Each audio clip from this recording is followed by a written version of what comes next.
So guys, ang topic natin ngayon ay tungkol sa poster making. Siguro naman nakasali na kayo sa poster making. Kung hindi, itry nyo. Masaya kaya? Lalo na kung natapos mo na.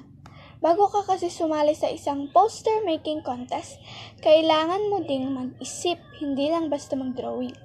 May mga binibigay kasing mga topic tulad ng COVID-19, salamat frontliners, at marami pang iba. Dati wala pa akong kaalam-alam sa poster making contest. Naiisipan ko lang sumali dahil nga sa salitang magdodrawing.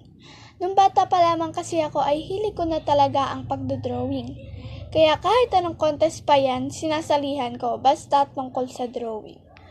Sumali na din ako sa cartooning. Ang pangalan nga ng team namin ay The Blazing Pen. Oo, tama, The Blazing Pen. Ang cartooning naman ay kailangan mo ding mag-isip. May mga binibigay ding kasing topic sa cartooning. Sa cartooning, bawal kang gumamit ng pangkulay, lapis lang.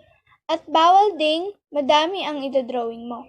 Kailangang 1 hanggang 3 details lamang ang iyong idodrawing.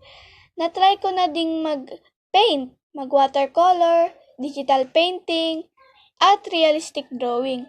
Ang hindi ko na lang natatry ay doodle art at structures. Okay guys, balik sa topic. So, sumali ako ng poster making simula grade 5 hanggang grade 6 lang. At syempre, nag-first place ako. Wow, yabang no?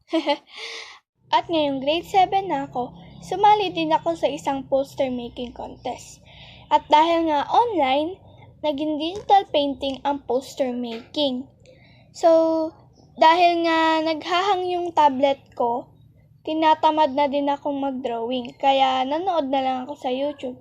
At dun ko napanood yung mga animators na nag-inspire sa akin maging isang animator.